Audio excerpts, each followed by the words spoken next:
provide you an update of what we learned since we last updated the press last night at 7 o'clock. Just for the record, my name is Sam Taylor. I'm the Chief of Police, Lakeland Police Department. To my right and your left is Assistant Chief Marvin Tarver, who's over our Uniform Services Division, Neighborhood Services Division, which is the uniform guys. To my left and your right is Assistant Chief Steve Pacheco. He's the Chief of Detectives over Investigation. And next to him is Assistant Chief Hans Lehman, who's over our Special Operations Division, our bureau rather. So I'll recap exactly what we talked about last night, and then I'll provide you with a little new information that we were able to come across today. So yesterday we started to receive multiple phone calls, 911 calls at about 3:43 yesterday afternoon of a shooting that had just occurred in the 900 block of Iowa Avenue at Plum. Officers arrived at the scene within 1 minute. We had 4 uniformed patrol officers on the scene. We had 3 victims that were transported from the scene with gunshot wounds by emergency medical services, our ambulance. The other victims were transported in personal vehicles to Lakeland Regional Health. After the officers got there, we learned that a dark blue Nissan Altima was the suspect vehicle, or the vehicle that was firing at the victims from the roadway with dark tinted windows. It drove north on Iowa Avenue and then turned right or east onto East Memorial Boulevard. The vehicle was described, as I said, as a dark blue Nissan with dark tinted windows and a temporary tag. We gave you that information last night. As of last night, we had 10 victims. 2 had sustained critical injuries. 1 was shot in the abdomen. The other one was shot in the face or the jaw area. And the other 8 had non-life-threatening injuries. As of this morning, we're going to up the victim count to 11. We had another individual that showed up at Lakeland Regional Health as a walk-in, so now we have a total of 11 victims. He also sustained minor injuries. All of our victims are male, and we gave you the age ranges yesterday. Total victim count now is 11. 2 victims still have very serious injuries.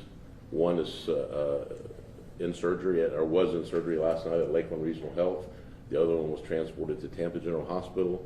The gentleman that was shot in the face is now at Tampa General Hospital being treated for his injuries. We're expecting the other 9 victims to be released from the hospital today. They will be treated and released, so they will be available. The detectives have interviewed all the 9 victims that were able to speak with us. The other 2 victims obviously are in surgery and have not been interviewed as of yet. We're certainly grateful to everyone that called us as a result of the information that the media put out last night. We received numerous phone calls. We've got a lot of information. And as I mentioned yesterday, we feel pretty confident that there are at least 4 victims, or 4 suspects, 4 shooters that were in the vehicle. Let me back up. 4 people that were in the vehicle. At least 2 of them were shooting. So at least 4 people that were in the vehicle, we believe, and at least 2 of them were actively involved in the shooting. There may be more that were involved in the shooting. This morning, we believe we have located the vehicle. So we have a high level of confidence that we have located the vehicle. And this was the photograph of the vehicle that we put out last night from Ring Camera Video.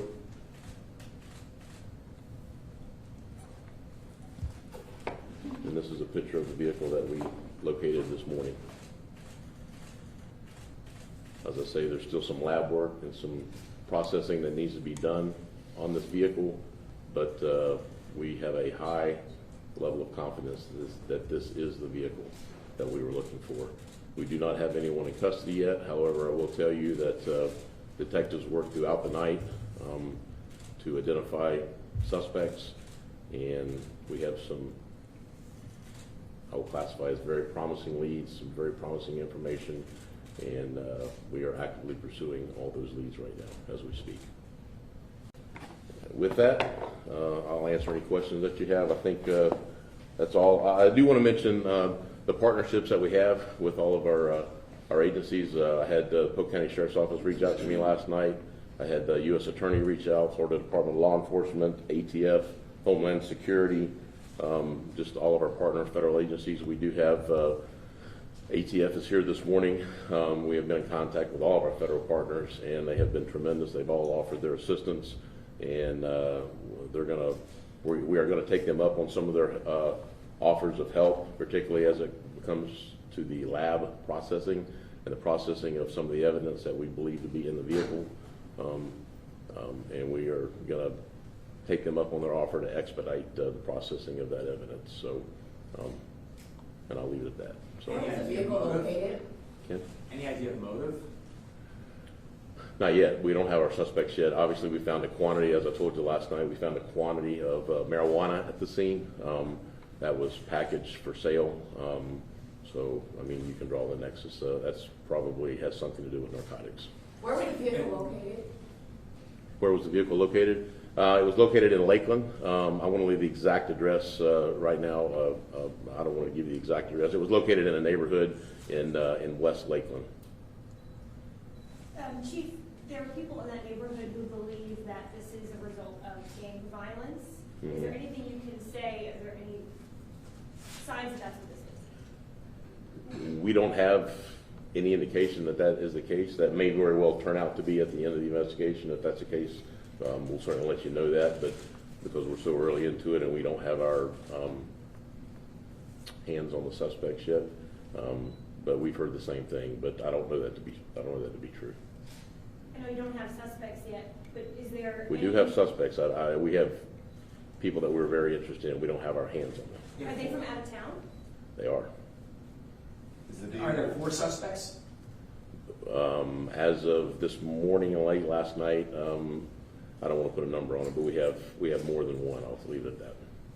Is the vehicle registered to anybody, or is that a possible suspect? It's yes and yes. It is registered to someone, and that is a possible someone that we want to speak with. Yes, sir. How far out of town are we talking? Orlando? Polk County area. Polk County area. Yes, sir. Okay. Yes, ma'am. I'm sorry. What led to finding the car?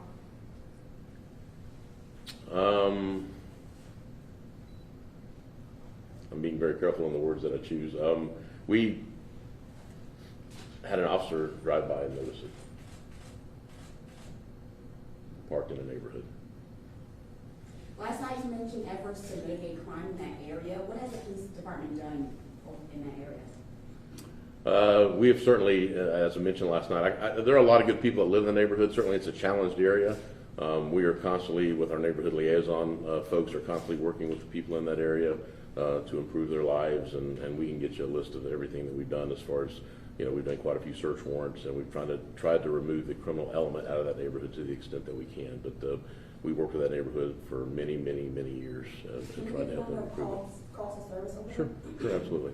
We also have some video that will release to you, some Ring camera video that we've been able to obtain that Robin will put in a drop box for you, or get it to you however you want us to get it to you. That shows the vehicle, and it's got sound with it as well. So. Crime Stoppers offered the reward money last night, rather.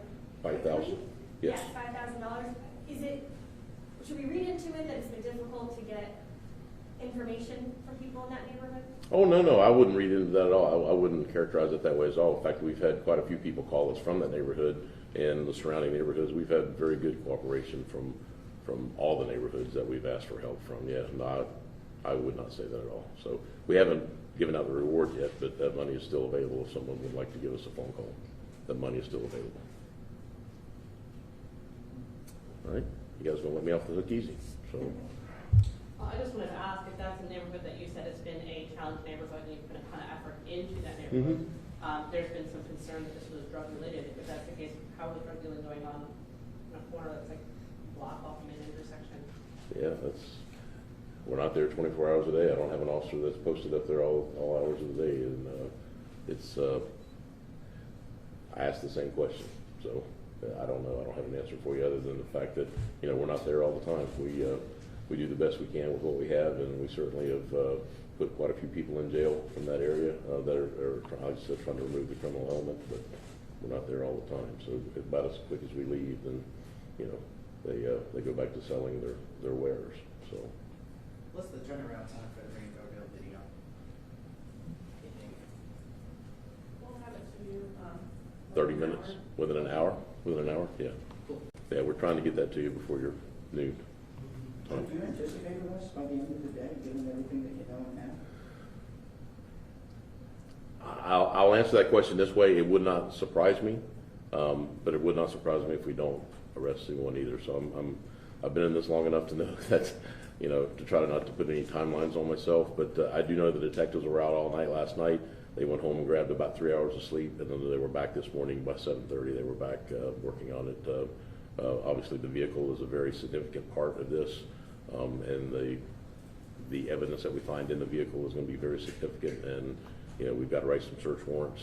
We did recover some firearms from the vehicles that were transporting the victims to the hospital last night, so we've got to vet our way through those as well and find out who those firearms belong to, who's the owner of those firearms, I guess. So, Can you good give us question. an estimate of how many officers and detectives were working overnight among any agencies that were helping in the search? Mhm. Yeah, we had at least 25 uniform officers, and I had at least 15 detectives out last night, along with the Sheriff's Office Real-Time Crime Center. They were involved as well. Okay. Has there been any interaction with the Lakeland CRA, because that is the Midtown CRA district, and they own several properties adjacent to where this occurred? I have not personally spoke with them. I can't speak to if the other detectives or some of the other supervisors have had interaction with the CRA folks, but I've talked with a lot of people in the past 24 hours, and but none specifically from the CRA.